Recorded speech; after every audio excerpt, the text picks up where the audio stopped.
হারানিধি ফিরে পেয়েছো ভাই, আর কোনো ভয় নেই। দেখো ও ঠিক সুস্থ হয়ে উঠবে। এরকম ভাবে না বলে কেউ বাড়ি থেকে বেরোয়? তোমাকে পাগলের মতন খুঁজেছি, কোথাও পাইনি। কেন করো এরকম? চলো চলো, তোমাকে হসপিটালে নিয়ে যাই, চলো। আমি বাড়ি যাব। ঈশা, আমি বাড়ি নিয়ে চলো। কিন্তু এই বাড়ি যাব।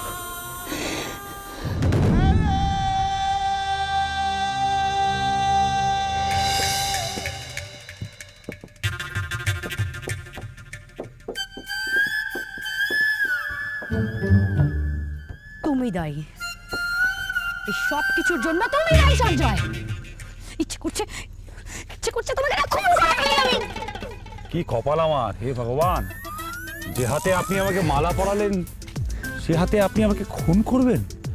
আপনি পারবেন? আর একটাও যদি বাজে কথা বলো তুমি, আমি surely gonna kill you, আমি বলে দিলাম তোমাকে। চুপচাপ এই গাছটা সরাও। এটা হ্যাঁ,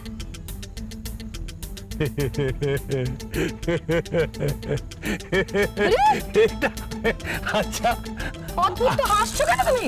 আমাকে দেখে কি আপনার সুপারম্যান মনে হচ্ছে? সঞ্জয়, আচ্ছা আপনি, আচ্ছা আপনাকে এতবার করে বারণ করলাম ঝড় জলে বেরোবেন না, সেই জেদটা করলেন আপনি। কি করবো, জেদ করবো না তো? হ্যাঁ, তুমি কি এক্সপেক্ট করেছিলে আমি তোমার সাথে একই ঘরে রাত কাটাবো? দেখুন, আমি কি এক্সপেক্ট করেছিলাম কি করিনি সেটা তো বড় কথা নয়, তবে লোকে কিন্তু ভাববে যে আপনি অলরেডি আমার সঙ্গে রাত কাটিয়ে ফেলেছেন। এইবার তো লাফালাফি করলে হাত পা ভাঙবেন, আপনার বাবা কিন্তু এটাকে এই করবেন না। দেখুন খুব লাগে, কিন্তু দেখুন আপনি আমার যদি খুন করে ফেলেন, খুনের দায় জেলে যাবেন, আর গড়াদের পিছনে আপনাকে একদম খুব খারাপ লাগবে, বিশ্বাস করুন। প্লিজ ওটাকে ফেলুন না, প্লিজ। ঠিক আছে, নো মোর ফালতু কথা, চুপচাপ গাছ ছাড়াও।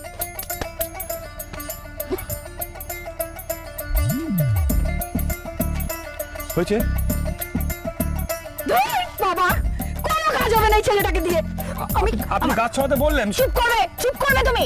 একটু একটু করে সরাচ্ছি। সেদিকে দু চোখ যেন চলে যাবে। আরে এক ভেঙে ভেঙে সরাচ্ছি, এই যে চলে যাচ্ছে। আরে আরে কি করেছো তোমার? দাঁড়া।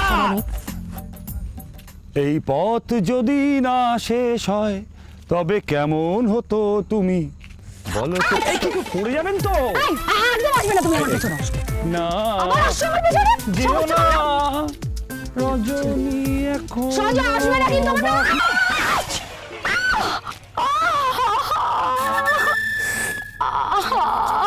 মা, সঞ্জয় এদিকে এসে তোলো আমাকে। এই বলছেন পিছন পিছন আসবে না, এই বলছেন তোলো, কি করবো? বাবা, আমার পা মচকে গেছে, এসে তোলো আমার। পা মুছে গেছে? তাহলে তো কোলে করে তুলতে হবে। তুমি এসে তুলবে? আরে বাবা, তোলো না আমাকে। আস্তে আস্তে উঠো, এই তো উঠো, আবার কাদা, আস্তে আস্তে আস্তে দেখি দেখি দেখি দেখি দেখি। তাহলে দায়িত্ব নিয়ে আপনার অনুমতি সহকারে আপনার কোলে তুলে নিলাম। ওরে বাবা, কোলাই চণ্ডীকে আলটিমেটলি কোলে তুলতে হলো। বাজে কথা বলবে না একদম। এতে গাছ তোলা ভালো ছিল। বাজে কথা বললে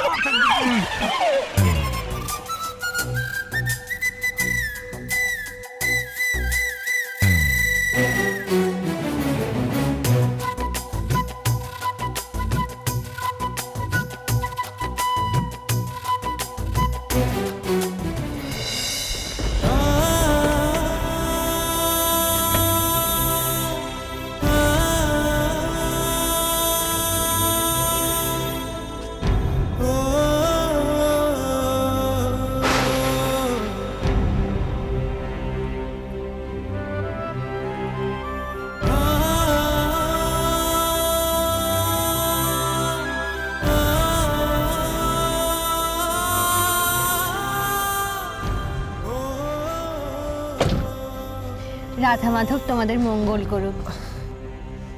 আপনাদের থ্যাংক ইউ বলে ছোট করবো না। না না, ঠিক আছে। আপনারা না থাকলে আমি নিজের ঈশাকে ফিরে পেতাম না। আরে সবই রাধা মাধবের ইচ্ছে, জানো তো।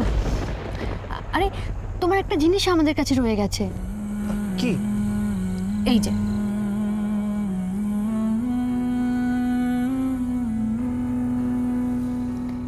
এই চেনটা তোমার বউ পাগলের মতো আঁকড়ে ধরে রেখেছিল।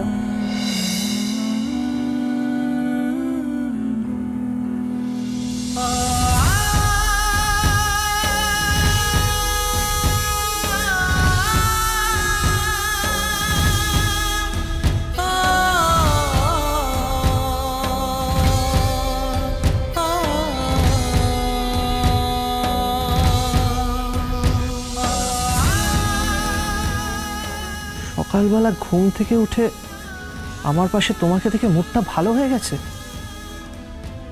এবার আমার পালা তোমার মুড ঠিক করা। দেখি কি দিয়ে তোমার মুড ঠিক করা যায়। আই এম সরি ঈশা, আমি তোমাকে অনেক অনেক কষ্ট দিয়েছি, কিন্তু তুমি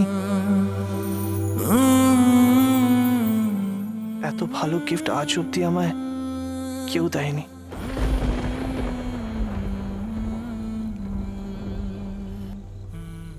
তোমাকে দেখে আমার বড় মায়া হচ্ছে জানো ভাই। মনে হচ্ছে তুমি আমার ননিচড়ার সাথী। ভালো থেকো ভাই। রাধে কৃষ্ণ। আমি আসি। হ্যাঁ গো ভাই, এটা তোমার ব্যাগ?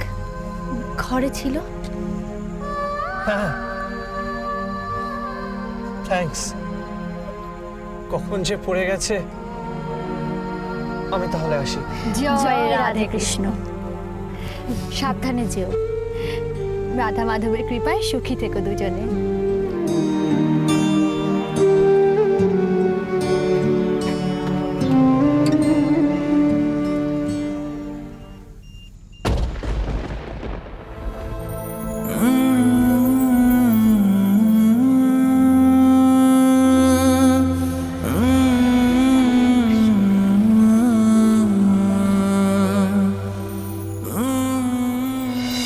আসুন আসুন, একটু তাড়াতাড়ি আসুন। ও গোসাই, তুমি এখন এলে? মেয়েটা তো এই মাত্র চলে গেল। চলে গেল? কি বলছো? কোথায় গেল? কে নিয়ে গেল? রাধা মাধব ঠিক লোককেই পাঠিয়েছে গো। মেয়েটার স্বামী নিজে এসে মেয়েটাকে নিয়ে গেছে। দেখো, ও নিজের লোক এসে ওকে নিয়ে গেল। আমি ঠিক জানো তো? কোন রকম ভুল হয়নি তো? রাধে কৃষ্ণ। না গো না, ও মেয়ে নিজেই চিনে নিয়েছে নিজের স্বামীকে। দুজন দুজনকে যেভাবে আঁকড়ে ধরেছিল, নিজে চোখে না দেখলে বিশ্বাসই করা যায় না।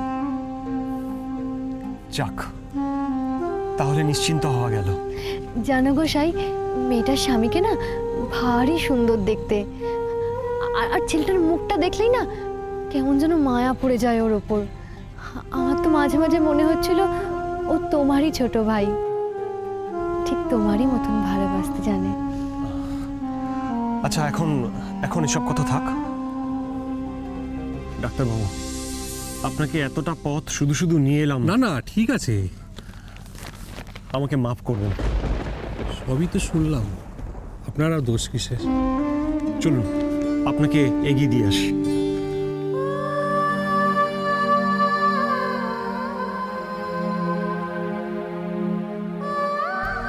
রাধে কৃষ্ণ। তুমি দেখো ঠাকুর, মেয়েটা যেন সুস্থ হয়ে ওঠে।